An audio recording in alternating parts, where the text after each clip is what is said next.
Guys welcome to our channel fearless exam. जिमें कि तुहानू पता है कि आप इस चैनल विच तैयारी करांगे मैथमैटिक्स मास्टर केडर दी। तुहानू इस चैनल विच बहुत ही सौखे तरीके नाल पढ़ाया जाऊगा। आपां चैप्टर वाइज करांगे, डाउट्स भी करांगे, क्वेश्चनस भी करांगे, सारा कुछ इस चैनल दे विच आपां सब कुछ तैयारी करांगे। तो हुण असीं स्टार्ट करन जा रहे हैं मास्टर केडर दे फर्स्ट चैप्टर दे नाल, जो कि है कंपलैक्स नंबर। तो आपां स्टार्ट करते हैं कंपलैक्स नंबर दे नाल।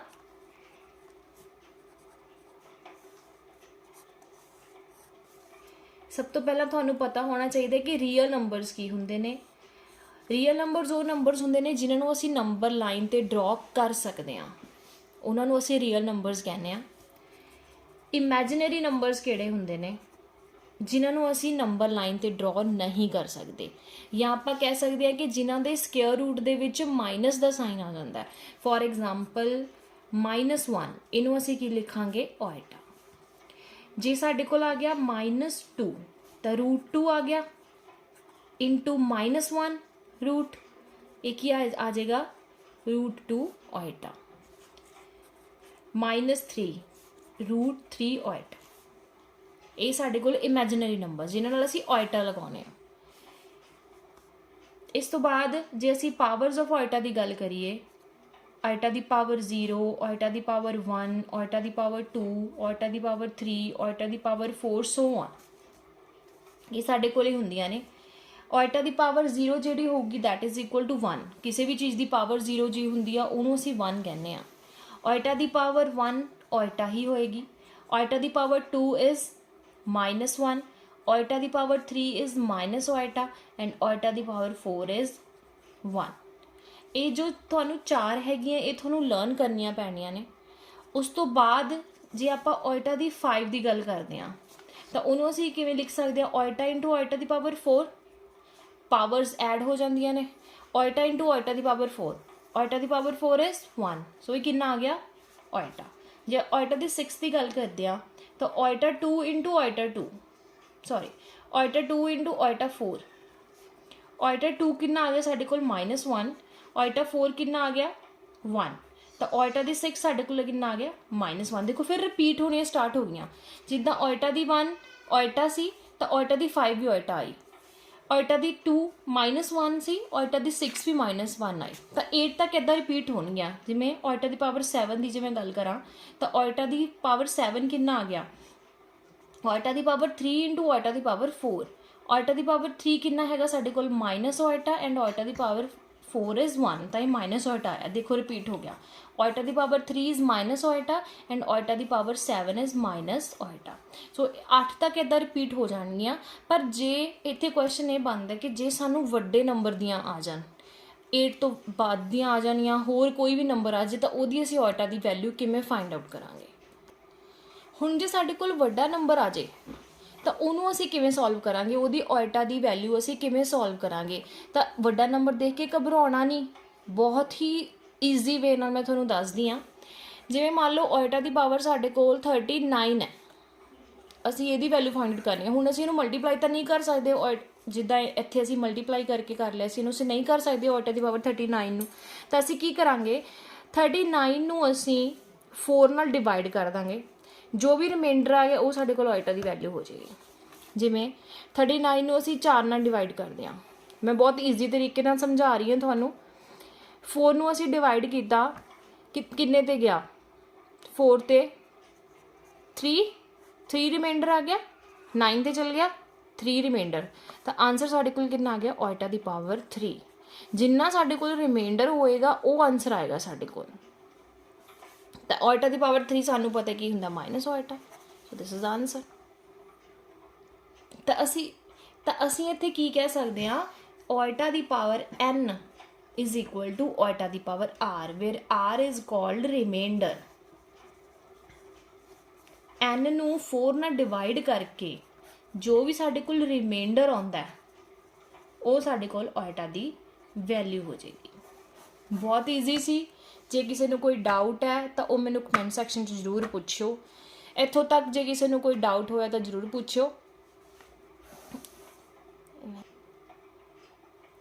ਜਿਹੜੇ ਵੀ ਤੁਹਾਡੇ ਕੋਈ ਡਾਊਟਸ ਹੋਣਗੇ ਜੋ ਤੁਸੀਂ ਮੈਨੂੰ ਕਮੈਂਟ ਸੈਕਸ਼ਨ ਦੇ ਵਿੱਚ ਦੱਸੋਗੇ ਉਹਦਾ ਮੈਂ ਇਕੱਲੇ ਦਾ ਰਿਪਲਾਈ ਕਰੂੰਗੀ।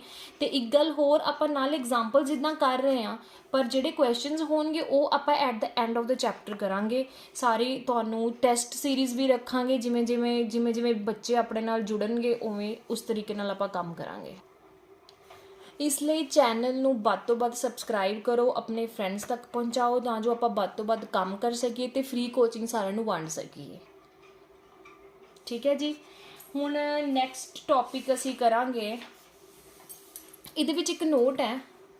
ਨੈਕਸਟ ਟੌਪਿਕ ਕਰਨ ਤੋਂ ਪਹਿਲਾਂ ਮੈਂ ਇੱਕ ਨੋਟ ਦੱਸਣਾ ਚਾਹੁੰਦੀ ਹਾਂ ਕਿ ਸਮ ਆਫ 4 ਟਰਮਸ, ਔਇਟਾ ਦੀਆਂ 4 ਟਰਮਸ ਦੀਆਂ ਜਿਹੜੀਆਂ ਲਗਾਤਾਰ ਟਰਮਸ ਆਉਂਦੀਆਂ ਨੇ ਉਹਨਾਂ ਦਾ ਜਿਹੜਾ ਸਮ ਹੁੰਦਾ ਉਹ 0 ਹੁੰਦਾ। ਉਹ ਚਾਹੇ ਹੋਵੇ 2 3 4 5, ਇਹਨਾਂ ਟਰਮ 0 ਹੋਊਗਾ। ਤੁਸੀਂ ਕਰਕੇ ਵੀ ਦੇਖ ਸਕਦੇ ਹੋ। ਔਇਟਾ ਦੀ ਪਾਵਰ 2 ਕਿੰਨਾ ਹੁੰਦਾ ਜੀ -1, ਔਇਟਾ ਦੀ ਪਾਵਰ 3 ਇਜ਼ ਮਾਈਨਸ ਔਇਟਾ, ਔਇਟਾ ਦੀ ਪਾਵਰ 4 ਇਜ਼ 1 ਐਂਡ ਔਇਟਾ ਦੀ ਪਾਵਰ 4 ਇਜ਼ ਔਇਟਾ। ਤਾਂ ਜਦੋਂ ਅਸੀਂ ਇਹਨਾਂ ਨੂੰ ਸੋਲਵ ਕਰਾਂਗੇ ਦੈਟ ਇਜ਼ ਇਕੁਅਲ ਟੂ 0। ਤਾਂ ਔਇਟਾ ਦੀਆਂ 4 ਟਰਮਸ ਦਾ ਜਿਹੜਾ ਸਮ ਹੁੰਦਾ ਉਹ ਹਮੇਸ਼ਾ 0 ਹੁੰਦਾ। ਉਹ ਕੋਈ ਵੀ ਟਰਮਸ ਹੋਣ 31 32 34 35, ਤਾਂ ਇਹ ਟਰਮ ਦਾ ਜਿਹੜਾ ਸਮ ਹੋਏਗਾ ਉਹ ਹਮੇਸ਼ਾ 0 ਹੋਏਗਾ ਜੀ। ਠੀਕ ਹੈ ਜੀ।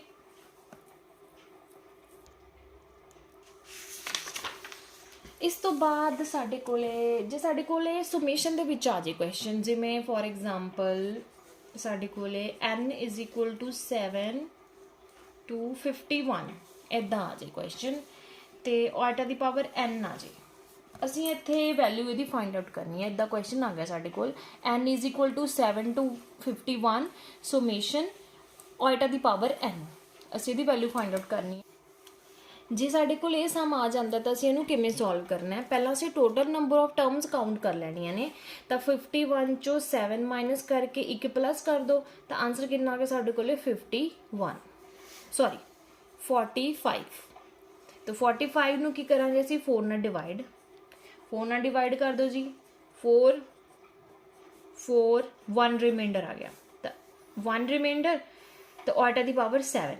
ਇਹਦੇ ਵਿੱਚ ਚਾਹੇ ਤੁਸੀਂ ਉੱਪਰੋਂ ਲੈ ਲਓ, ਔਇਟਾ ਦੀ ਪਾਵਰ 51 ਲੈ ਲਓ, ਇੱਕ ਵੈਲਿਊ ਲੈਣੀ ਹੈ ਨਾ ਅਸੀਂ 1, ਇੱਕ ਵੈਲਿਊ ਲੈਣੀ ਹੈ। ਚਾਹੇ ਔਇਟਾ ਦੀ ਪਾਵਰ 51 ਨਾਲ ਆਨਸਰ ਫਾਈਂਡ ਆਊਟ ਕਰ ਦਿਓ, ਬਟ ਸਾਨੂੰ ਈਜ਼ੀ ਔਇਟਾ ਦੀ ਪਾਵਰ 7 ਨਾਲ ਰਹੇਗਾ ਤਾਂ ਅਸੀਂ ਔਇਟਾ ਦੀ ਪਾਵਰ 7 ਨਾਲ ਆਨਸਰ ਫਾਈਂਡ ਆਊਟ ਕਰਾਂਗੇ।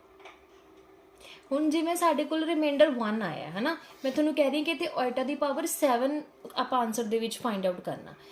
ਤੁਸੀਂ ਜੇ ਇੱਥੇ 6 ਹੁੰਦਾ n = 6 ਹੁੰਦਾ, ਅਸੀਂ ਔਇਟਾ ਦੀ ਪਾਵਰ 6 ਲੈ ਲੈਂਦੇ। ਅਸੀਂ ਇੱਕ ਵੈਲਿਊ ਲੈਣੀ ਹੈ, ਚਾਹੇ ਉਹ ਨੀਚੋਂ ਲੈ ਲਓ ਚਾਹੇ ਉਹ ਉੱਪਰੋਂ ਲੈ ਲਓ। ਤਾਂ ਔਇਟਾ ਦੀ ਪਾਵਰ 7 ਨੂੰ ਅਸੀਂ ਕਿਵੇਂ ਫਾਈਂਡ ਆਊਟ ਕਰ ਸਕਦੇ ਹਾਂ? ਵੈਸੇ ਤਾਂ ਤੁਹਾਨੂੰ ਯਾਦ ਹੋਣਾ ਚਾਹੀਦਾ, ਪਰ ਜੇ ਕਿਸੇ ਨੂੰ ਨਹੀਂ ਯਾਦ, 4 ਵੈਲਿਊਜ਼ ਯਾਦ ਹੈ ਤਾਂ ਉਹ ਕਿਵੇਂ ਕਰੂਗਾ? ਔਇਟਾ ਦੀ ਪਾਵਰ 3 × ਔਇਟਾ ਦੀ ਪਾਵਰ 4, ਔਇਟਾ ਦੀ ਪਾਵਰ 4 ਇਜ਼ 1 ਐਂਡ ਔਇਟਾ ਦੀ power 3 is minus iota, answer is minus iota. ਠੀਕ ਹੈ ਜੀ। ਤਾਂ ਇਹ ਕੁਐਸਚਨ ਤੁਸੀਂ ਜਿੰਨੇ ਮਰਜ਼ੀ ਬਣਾ ਕੇ ਕਰ ਸਕਦੇ ਹੋ। ਆਪਣੇ ਕੋਲ ਟਾਈਮ ਦੀ ਸ਼ਾਰਟੇਜ ਹੈ, ਪਤਾ ਨਹੀਂ ਕਦੋਂ ਆਪਣਾ ਪੇਪਰ ਨਿਕਲ ਆਵੇ, ਇਸ ਲਈ ਆਪਾਂ ਇੱਕ ਸਮ ਕਰਾਂਗੇ ਤੇ ਬਾਕੀ ਫਿਰ ਆਪਾਂ ਐਕਸਰਸਾਈਜ਼ ਦੇ ਸਮ ਕਰਾਂਗੇ ਜੋ ਮੈਂ ਤੁਹਾਨੂੰ ਦਊਂਗੀ ਐਕਸਰਸਾਈਜ਼ਸ।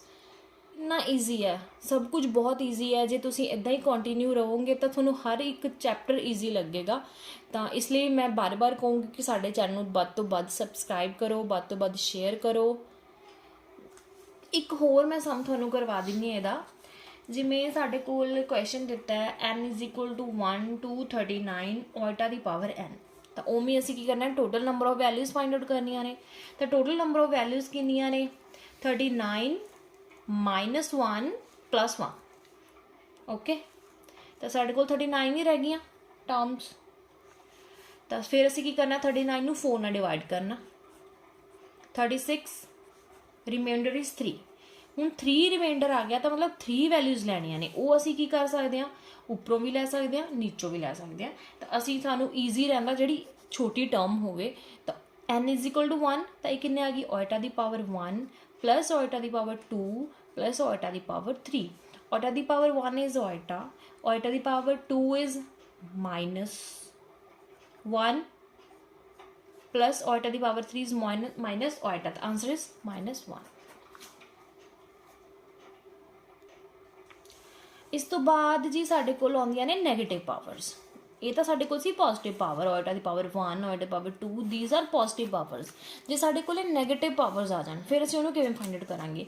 ਜਿਵੇਂ ਸਾਡੇ ਕੋਲ ਆਇਟਾ ਦੀ ਪਾਵਰ -1 ਲੈ ਦਾ ਅਸੀਂ ਫਾਈਂਡ ਆਊਟ ਕਰਨਾ, ਤਾਂ ਆਇਟਾ ਦੀ ਪਾਵਰ -1 ਨੂੰ ਅਸੀਂ ਕੀ ਲਿਖ ਸਕਦੇ ਹਾਂ? ਇਨਵਰਸ ਦਾ ਨੀਚੇ ਲੈ ਕੇ ਆ ਸਕਦੇ ਹਾਂ ਡਿਨੋਮੀਨੇਟਰ ਦੇ ਵਿੱਚ, ਦੈਟ ਇਜ਼ 1 ਬਾਈ ਆਇਟਾ। ਅਸੀਂ 1 ਨੂੰ ਕੀ ਲਿਖਾਂਗੇ? ਆਇਟਾ ਦੀ ਪਾਵਰ 4 ਬਾਈ ਆਇਟਾ। ਤਾਂ ਇਹ ਕਿੰਨਾ ਆ ਗਿਆ? ਆਇਟਾ ਦੀ ਪਾਵਰ 3, ਤੇ ਆਪਾਂ ਨੂੰ ਪਤਾ ਆਇਟਾ ਦੀ ਪਾਵਰ 3 ਕਿੰਨਾ ਹੁੰਦਾ? ਮਾਈਨਸ ਆਇਟਾ। ਤਾਂ ਆਨਸਰ ਸਾਡੇ ਕੋਲ ਕਿੰਨਾ ਆ ਗਿਆ? ਮਾਈਨਸ ਆਇਟਾ। ਜਿਵੇਂ ਹੁਣ ਸਾਡੇ ਕੋਲ ਆਇਟਾ ਦੀ ਪਾਵਰ -2 ਦੀ ਗੱਲ ਕਰੀਏ ਤਾਂ ਉਹ ਸਾਡੇ ਕੋਲ ਕਿੰਨਾ ਆ ਜਾਏਗਾ ਜੀ? 1 ਬਾਈ ਆਇਟਾ ਦੀ ਪਾਵਰ 2। 1 ਨੂੰ ਅਸੀਂ ਕੀ ਲਿਖ ਸਕਦੇ ਹਾਂ? ਆਇਟਾ ਦੀ ਪਾਵਰ 4 ਬਾਈ ਆਇਟਾ ਦੀ ਪਾਵਰ 2। ਤਾਂ ਕੱਟ ਕੇ ਕਿੰਨਾ ਰਹਿ ਗਿਆ? ਆਇਟਾ ਦੀ ਪਾਵਰ 2, ਐਂਡ ਆਇਟਾ ਦੀ ਪਾਵਰ 2 ਇਜ਼ -1। ਸਿਮਿਲਰਲੀ ਆਇਟਾ ਦੀ ਪਾਵਰ -3 ਨੂੰ ਅਸੀਂ ਕਿਵੇਂ ਫਾਈਂਡ ਆਊਟ ਕਰ ਸਕਦੇ ਹਾਂ? 1 ਬਾਈ ਆਇਟਾ ਦੀ ਪਾਵਰ 3। 1 ਨੂੰ ਕੀ ਲਿਖ ਸਕਦੇ ਹਾਂ? ਆਇਟਾ ਦੀ ਪਾਵਰ 4, ਆਇਟਾ ਦੀ ਪਾਵਰ 3। ਤਾਂ ਆਇਟਾ ਦੀ ਪਾਵਰ 3 ਬਾਈ ਆਇਟਾ ਦੀ ਪਾਵਰ ਆਇਟਾ ਦੀ ਪਾਵਰ 4 ਬਾਈ ਆਇਟਾ ਦੀ ਪਾਵਰ 3 ਕਿੰਨਾ ਆ ਗਿਆ? ਆਇਟਾ। ਠੀਕ ਹੈ, ਇੱਦਾਂ ਅਸੀਂ ਫਾਈਂਡ ਆਊਟ ਕਰ ਸਕਦੇ ਹਾਂ। ਪਰ ਜੇ ਸਾਡੇ ਕੋਲ ਵੱਡੀਆਂ ਟਰਮਸ ਆ ਜਾਣ ਤਾਂ ਅਸੀਂ ਉਵੇਂ ਹੀ ਕਰਾਂਗੇ, ਰਿਮਾਈਂਡਰ ਵਾਲਾ ਕੰਸੈਪਟ ਲਗਾ ਕੇ। ਜਿਵੇਂ ਆਇਟਾ ਦੀ ਪਾਵਰ ਸਾਡੇ ਕੋਲ -19 ਆ ਗਿਆ, ਤਾਂ ਅਸੀਂ ਕੀ ਕਰਾਂਗੇ? 1 ਬਾਈ ਆਇਟਾ ਦੀ ਪਾਵਰ 19। ਆਇਟਾ ਦੀ ਪਾਵਰ 19 ਨੂੰ ਅਸੀਂ ਉੱਦਾਂ ਹੀ ਸੋਲਵ ਕਰਾਂਗੇ। ਕੀ ਕਰਾਂਗੇ? 19 ਨੂੰ ਅਸੀਂ 4 ਨਾਲ ਕਰ ਲਾਂਗੇ ਡਿਵਾਈਡ, ਜਿਹਨਾਂ ਰਿਮਾਈਂਡਰ ਆ ਗਿਆ ਉਹ ਸਾਡੇ ਕੋਲ ਆਨਸਰ ਆ ਜਾਏਗਾ। ਤਾਂ ਇਹ ਕੀ ਇੰਨਾ ਆ ਗਿਆ? 16, 3 ਰਿਮਾਈਂਡਰ। ਤਾਂ 1 ਬਾਈ ਆਇਟਾ ਦੀ ਪਾਵਰ 3। 1 ਨੂੰ ਕੀ ਲਿਖ ਸਕਦੇ ਹਾਂ? ਆਇਟਾ ਦੀ ਪਾਵਰ 4 ਬਾਈ ਆਇਟਾ ਦੀ ਪਾਵਰ 3। ਆਨਸਰ ਕਿੰਨਾ ਆ ਗਿਆ? ਆਇਟਾ। ਬਹੁਤ ਈਜ਼ੀ ਕੰਸੈਪਟ ਨੇ, ਚੰਗੀ ਤਰ੍ਹਾਂ ਸਭ ਨੂੰ ਸਮਝ ਆ ਰਹੇ ਹੋਣਗੇ। ਜਿਹਨੂੰ ਨਹੀਂ ਸਮਝ ਆ ਰਹੇ ਹੋਏ ਪਲੀਜ਼ ਕਮੈਂਟ ਸੈਕਸ਼ਨ 'ਚ ਜ਼ਰੂਰ ਦੱਸਿਓ, ਤੇ ਇਸ ਵੀਡੀਓ ਨੂੰ ਵੱਧ ਤੋਂ ਵੱਧ ਸ਼ੇਅਰ ਕਰਿਓ ਤਾਂ ਜੋ ਵੱਧ ਤੋਂ ਵੱਧ ਬੱਚਿਆਂ ਕੋਲ ਪਹੁੰਚ ਸਕੇ। ਹੁਣ ਆਪਾਂ ਮੇਨ ਟੌਪਿਕ ਸ਼ੁਰੂ ਕਰਨ ਜਾ ਰਹੇ ਹਾਂ, that is complex number. Complex number ਨੂੰ ਅਸੀਂ Z ਨਾਲ ਡਿਨੋਟ ਕਰਦੇ ਹਾਂ, ਤੇ ਉਹਨੂੰ ਅਸੀਂ ਲਿਖਦੇ ਹਾਂ x ਪਲਸ ਆਇਟਾ y ਨਾਲ, ਔਰ ਵੀ can say it is the mixture of real and imaginary number. ਜਿਹਦੇ ਨਾਲ ਆਇਟਾ ਆ ਜਾਏ ਉਹ ਇਮੈਜਨਰੀ ਨੰਬਰ ਹੁੰਦਾ, ਤੇ ਜਿਹੜਾ ਕੰਪਲੈਕਸ ਨੰਬਰ ਹੁੰਦਾ ਉਹ ਰੀਅਲ ਤੇ ਇਮੈਜਨਰੀ ਦਾ ਮਿਕਸਚਰ ਹੁੰਦਾ। ਠੀਕ ਹੈ ਜੀ, ਤਾਂ ਇਹ ਸਾਡੇ ਕੋਲ ਇਹਦੀ ਸਟੈਂਡਰਡ ਫਾਰਮ ਹੈ z is equal to x plus iota y। ਜੇ ਸਾਡੇ ਕੋਲ ਮੰਨ ਲਓ ਕੋਈ ਰੀਅਲ ਨੰਬਰ ਹੈ 3, ਸਾਡੇ ਕੋਲ ਇੱਕ ਰੀਅਲ ਨੰਬਰ ਗਿਵਨ ਹੈ ਸਾਨੂੰ, ਕਿ ਅਸੀਂ 3 ਨੂੰ ਕੰਪਲੈਕਸ ਫਾਰਮ ਦੇ ਵਿੱਚ ਲਿਖ ਸਕਦੇ ਹਾਂ? ਤਾਂ ਆਨਸਰ ਆਏਗਾ ਯੈਸ, ਅਸੀਂ ਲਿਖ ਸਕਦੇ ਹਾਂ। ਤਾਂ 3 ਨੂੰ ਅਸੀਂ ਕਿੱਦਾਂ ਲਿਖ ਸਕਦੇ ਹਾਂ? 3 ਪਲਸ 0 ਆਇਟਾ। ਤਾਂ ਇਹਦਾ ਮਤਲਬ ਕੀ ਹੈ? ਜਿਹੜਾ ਵੀ ਰੀਅਲ ਨੰਬਰ ਹੋਊਗਾ ਅਸੀਂ ਉਹਨੂੰ, ਹਰ ਇੱਕ ਰੀਅਲ ਨੰਬਰ ਨੂੰ ਕੰਪਲੈਕਸ ਨੰਬਰ ਦੀ ਫਾਰਮ ਦੇ ਵਿੱਚ ਲਿਖ ਸਕਦੇ ਹਾਂ। So every real number is a complex number. ਇੱਥੇ ਕੁਐਸਚਨ ਬਣ ਸਕਦਾ ਹੈ ਇਹ, every real number is a complex number. ਠੀਕ ਹੈ ਜੀ, ਕੋਲ ਹੈਗਾ ਜੀ ਅਲਜਬਰਾ ਆਫ ਕੰਪਲੈਕਸ ਨੰਬਰ। ਇਹ ਬਹੁਤ ਈਜ਼ੀ ਹੈ, ਸਭ ਨੂੰ ਆਉਂਦਾ ਹੀ ਹੋਏਗਾ, ਬਟ ਫਿਰ ਵੀ ਮੈਂ ਇੱਕ ਵਾਰ ਕਰਵਾ ਦਿੰਦੀ ਹਾਂ। Algebra of complex number, first of all ਸਾਡੇ ਕੋਲ ਆਉਂਦਾ ਐਡੀਸ਼ਨ। ਅਸੀਂ ਦੋ ਕੰਪਲੈਕਸ ਨੰਬਰ ਨੂੰ ਐਡ ਕਰ ਸਕਦੇ ਹਾਂ, z1 ਪਲਸ z2। ਇੱਕ ਕੰਪਲੈਕਸ ਨੰਬਰ ਲੈ ਲਿਆ x ਪਲਸ ਆਇਟਾ y, ਦੂਜਾ ਕੰਪਲੈਕਸ ਨੰਬਰ ਲੈ ਲਿਆ ਅਸੀਂ x2 ਪਲਸ ਆਇਟਾ y2। ਤਾਂ ਅਸੀਂ ਰੀਅਲ ਪਾਰਟ ਨੂੰ ਰੀਅਲ ਪਾਰਟ ਨਾਲ ਪਲਸ ਕਰਾਂਗੇ ਤੇ ਇਮੈਜਨਰੀ ਪਾਰਟ ਨੂੰ ਇਮੈਜਨਰੀ ਪਾਰਟ ਨਾਲ ਪਲਸ ਕਰਾਂਗੇ। ਤਾਂ ਇਹ ਆ ਜਾਊਗਾ x1 plus x2 plus iota y1 plus y2। Second is negative of complex number.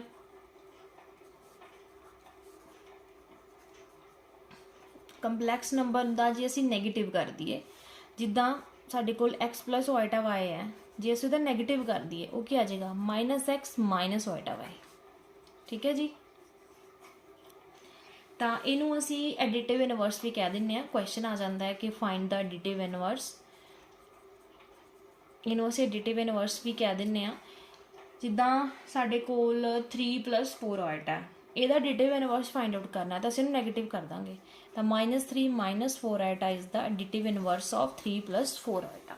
ਮਤਲਬ ਅਸੀਂ ਕੰਪਲੈਕਸ ਨੰਬਰ ਨੂੰ ਜੋ ਸਾਨੂੰ ਗਿਵਨ ਹੋਏਗਾ, ਜੇ ਅਸੀਂ ਉਹਦਾ ਨੈਗੇਟਿਵ ਕਰ ਦਾਂਗੇ ਤਾਂ ਉਹ ਸਾਡੇ ਕੋਲ ਐਡੀਟਿਵ ਇਨਵਰਸ ਬਣ ਜਾਏਗਾ। ਠੀਕ ਹੈ ਜੀ, ਇਸ ਤੋਂ ਬਾਅਦ ਸਾਡੇ ਕੋਲ ਹੈ ਮਲਟੀਪਲੀਕੇਸ਼ਨ। then division होएगी. The third one is multiplication ਕਰਨ ਤੋਂ ਪਹਿਲਾਂ ਅਸੀਂ subtraction ਕਰ ਲਈਏ. Subtraction of complex number. ਤਾਂ z1 minus z2. ਤਾਂ ਰੀਅਲ ਪਾਰਟ ਨੂੰ ਅਸੀਂ ਰੀਅਲ ਪਾਰਟ ਚੋਂ ਮਾਈਨਸ ਕਰਾਂਗੇ, ਇਮੈਜਨਰੀ ਪਾਰਟ ਨੂੰ ਇਮੈਜਨਰੀ ਪਾਰਟ ਵਿੱਚ ਮਾਈਨਸ ਕਰਾਂਗੇ. ਤਾਂ x1 minus x2 plus y1 minus y2. ਇਹ ਕਰਕੇ ਦੇਖ ਲਿਓ ਪੂਰਾ, ਇਹ ਆਨਸਰ ਆਉਣਾ ਚਾਹੀਦਾ ਤੁਹਾਡਾ ਜੀ. Fourth one is multiplication. ਤਾਂ ਜੀ ਸਾਡੇ ਕੋਲ ਦੋ ਕੰਪਲੈਕਸ ਨੰਬਰ ਦਿੱਤੇ ਹੋਏ ਨੇ,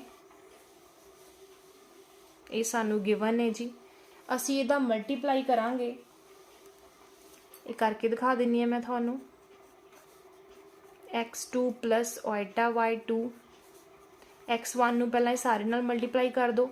x1 x2 plus x1 oita y2 plus ਇਹਨੂੰ ਇਹਦੇ ਨਾਲ ਕਰ ਦਿਓ. oita y1 x2 plus oita square y1 y2.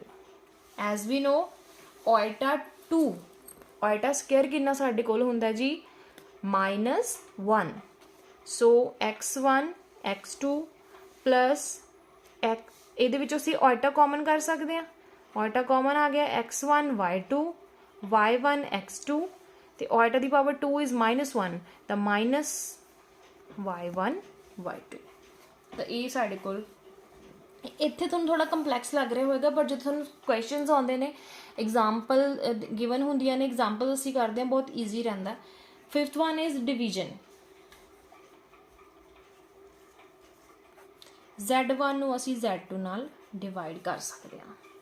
z1 ਨੂੰ ਅਸੀਂ z ਨਾਲ ਜਦੋਂ ਡਿਵਾਈਡ ਕਰਦੇ ਹਾਂ, ਅਸੀਂ ਉਹਦਾ ਰੈਸ਼ਨਲਾਈਜ਼ ਕਰਦੇ ਹਾਂ. ਅਸੀਂ ਇੱਕ ਐਗਜ਼ਾਮਪਲ ਕਰਦੇ ਹਾਂ ਇੱਥੇ, ਜਿਵੇਂ ਫੋਰ ਐਗਜ਼ਾਮਪਲ ਨੈਕਸਟ ਪੇਜ 'ਤੇ ਕਰ ਲੈਂਦੇ ਐਗਜ਼ਾਮਪਲ. ਸਾਡੇ ਕੋਲ ਗਿਵਨ ਹੈ ਜੀ 2 plus 3 oita by 3 minus 4 oita. ਇਹਨੂੰ ਅਸੀਂ ਇਹਦਾ ਡਿਵੀਜ਼ਨ ਫਾਈਂਡ ਆਊਟ ਕਰਨੀ ਹੈ. ਤਾਂ ਅਸੀਂ ਕੀ ਕਰਾਂਗੇ, ਪਹਿਲਾਂ ਇਹਨੂੰ ਰੈਸ਼ਨਲਾਈਜ਼ ਕਰ ਦਾਂਗੇ. 3 plus 4 oita by 3 plus 4 oita. ਤਾਂ ਇਹ ਆ ਗਿਆ 3 into 2 is 6. 2 into 4 is 8 oita. 3 into 3 is 9 oita. 3 into 4 is 12 oita square by. ਇੱਥੇ ਮੈਂ ਇੱਕ ਤੁਹਾਨੂੰ ਚੀਜ਼ ਦੱਸਣਾ ਚਾਹੁੰਦੀ ਹਾਂ. x plus oita y ਤੇ x minus oita y ਨੂੰ ਜਦੋਂ ਅਸੀਂ ਮਲਟੀਪਲਾਈ ਕਰਦੇ ਹਾਂ, ਦੇਖੋ ਜੀ ਅਸੀਂ ਮਲਟੀਪਲਾਈ ਇੱਥੇ ਇੱਕ ਸ਼ਾਰਟਕਟ ਲਗਾ ਲਓ. ਇਹਨੂੰ ਜੇ ਅਸੀਂ ਇਹਨੂੰ ਮਲਟੀਪਲਾਈ ਕਰਾਂਗੇ, ਸਾਨੂੰ ਪਹਿਲਾਂ ਇਹਨੂੰ ਇਹਦੇ ਨਾਲ ਕਰਨੀ ਪੈਣੀ ਹੈ, ਫਿਰ ਇਸ ਟਰਮ ਨੂੰ ਸਾਰੀ ਟਰਮ ਨਾਲ ਕਰਨੀ ਪੈਣੀ ਹੈ. ਤਾਂ ਉਸ ਤੋਂ ਚੰਗਾ ਤੁਸੀਂ ਸ਼ਾਰਟਕਟ ਲਗਾ ਲਓ. ਤਾਂ x plus oita y ਤੇ x minus oita y ਨੂੰ ਅਸੀਂ ਮਲਟੀਪਲਾਈ ਤਾਂ ਉਹ ਆਨਸਰ ਕਿੰਨਾ ਆਉਂਦਾ ਸਾਡੇ ਕੋਲ, x square plus y square. ਠੀਕ ਹੈ ਜੀ. ਤਾਂ ਅਸੀਂ ਸਿੱਧਾ ਲਿਖ ਸਕਦੇ ਹਾਂ ਇੱਥੋਂ. ਤੇ 3 minus 4 oita ਤੇ 3 plus 4 oita ਦਾ ਜਿਹੜਾ ਮਲਟੀਪਲੀਕੇਸ਼ਨ ਉਹ ਕਿੰਨਾ ਆ ਜਾਏਗਾ 9 plus 16. ਸਿੱਧਾ ਲਿਖ ਸਕਦੇ ਹਾਂ ਜੀ ਅਸੀਂ 3 into 3 4 into 4. ਤਾਂ ਇਹ ਸਾਡੇ ਕੋਲ ਕਿੰਨਾ ਆਨਸਰ ਆ ਜਾਏਗਾ 6 plus 17 oita 12 minus 12 by 25. ਜਿੰਨਾ ਆਨਸਰ ਆ ਗਿਆ ਜੀ ਤੁਸੀਂ ਫਾਈਂਡ ਆਊਟ ਕਰ ਲਿਓ.